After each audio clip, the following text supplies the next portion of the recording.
Olá pessoal, tudo bem com vocês? Como tá o celular? O celular, ele tá um ambiente tóxico ou atóxico, hein? Ele tá um lugar cheio de grito, desordem, hostilidade, desvalorização e medo? O celular é aquele lugar onde o seu filho gosta de voltar? Será?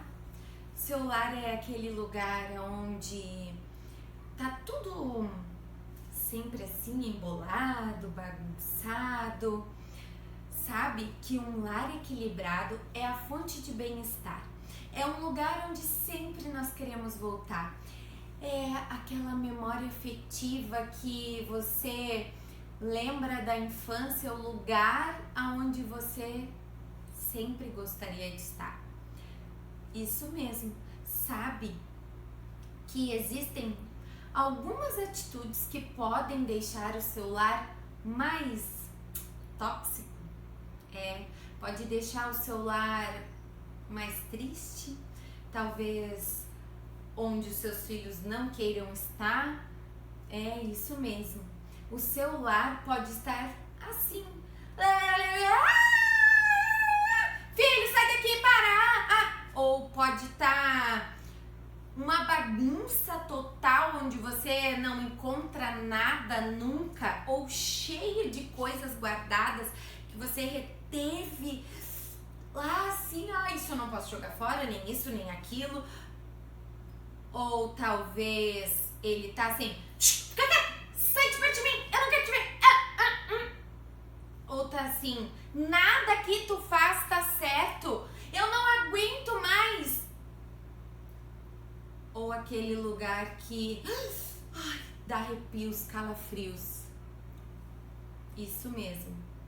Agora, pensa só, vamos falar sobre o primeiro veneno, nós podemos dizer, que pode deixar o seu lar um pouco mais tóxico. Será? Olha só, a primeira coisa é um lar cheio de gritos. Sabe que os gritos, eles podem começar só de forma específica, naquele momento, mas ele vai se tornando às vezes comum. Isso acontece sem que nós percebemos.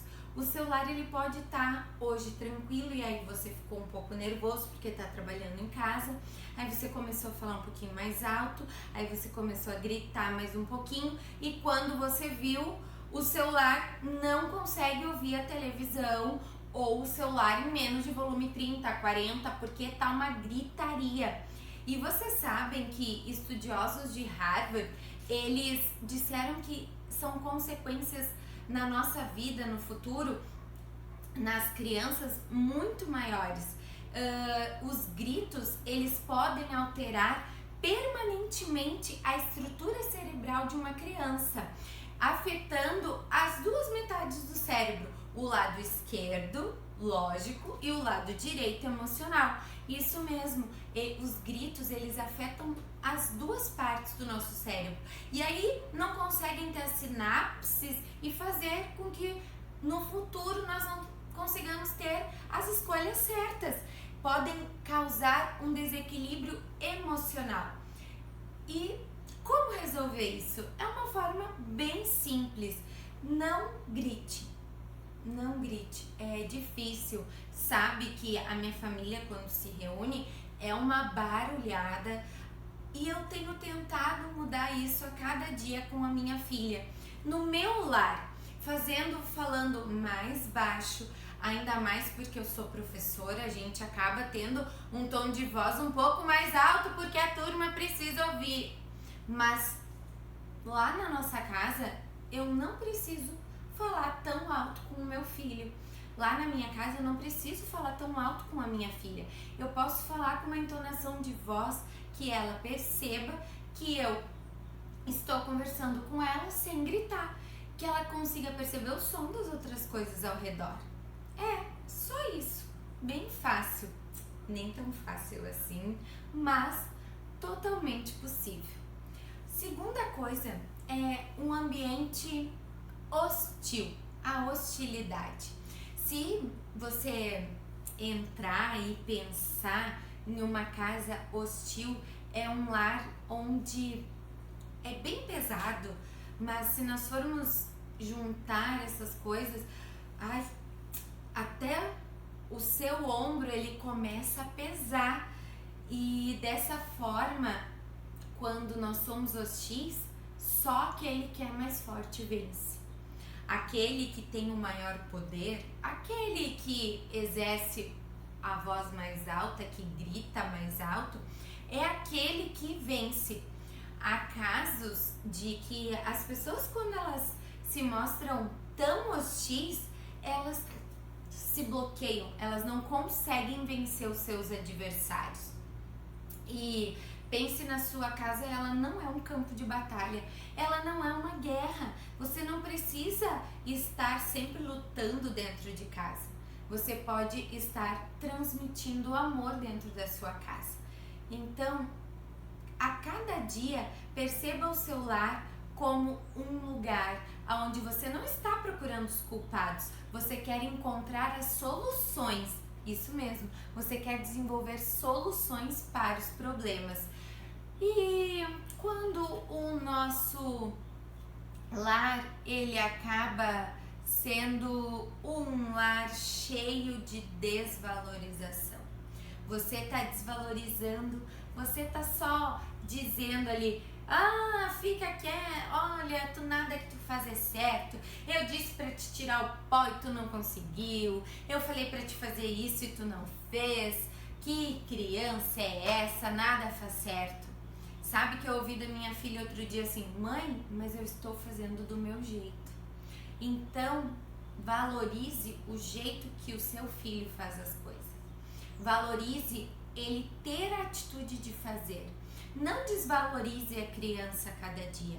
Valorize as suas pequenas atitudes. Por mais que quando ele for lavar a louça, faça aquela molhaçada em volta da pia. Mas valorize aquela pequena atitude e elogie. Para trocar a desvalorização, coloque um elogio. Coloque um elogio no seu filho naquilo que ele fez de melhor.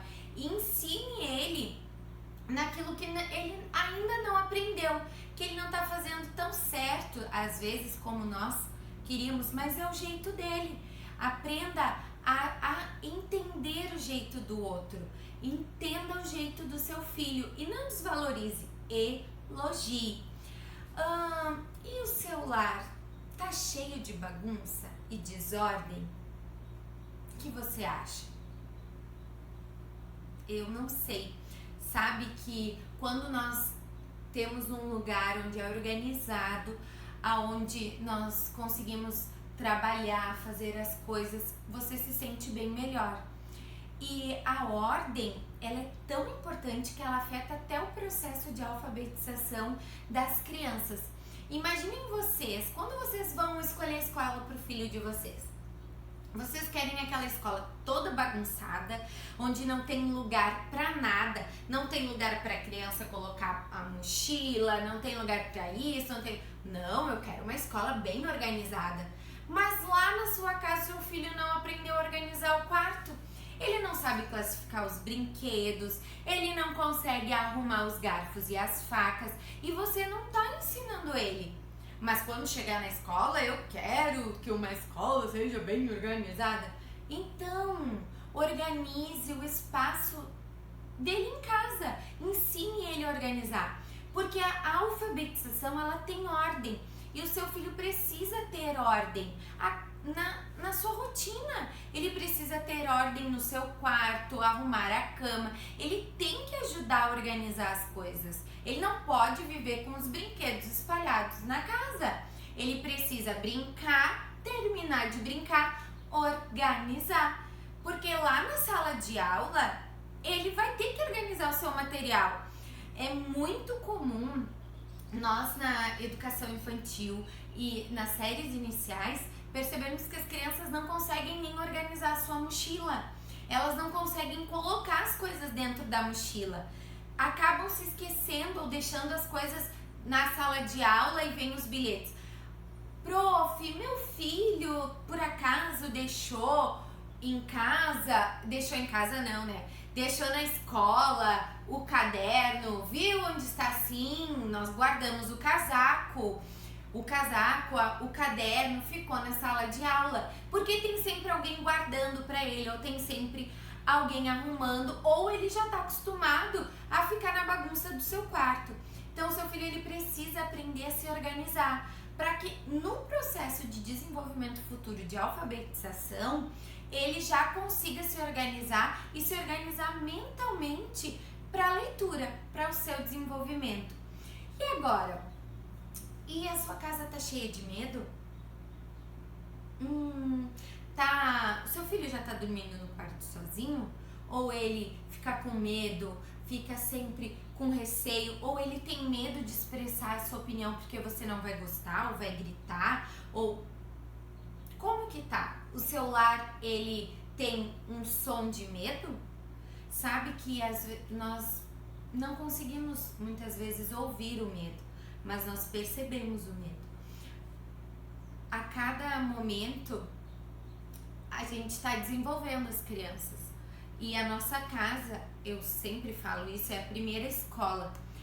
E se você for pesquisar sobre leitura, sobre desenvolvimento, o lar, a mãe e o pai são os primeiros professores. E ter medo de tudo e não dar autonomia para a criança, ele vai ter medo de ler. Para quê? Ele vai ter medo. A cada passo que ele der novo, ele vai estar com medo. Medo, e ele não vai desenvolver autonomia. Então as crianças, elas precisam saber que vai fracassar, mas vai superar. O medo, ele é normal no desenvolvimento, mas ele também faz o crescimento. Então perceba o seu lar a cada dia, que ele é um desenvolvimento. Ele é aquilo que faz com que o seu filho vai crescendo e que o seu lar não se torne um ambiente tóxico, e sim um ambiente muito feliz para desenvolver o seu filho naquele processo de alfabetização, naquele processo de passar no vestibular, todas as outras coisas que vão chegar na vida dele. Eu sou a Prof. Dani e tô aqui para te ajudar e para conversar com você.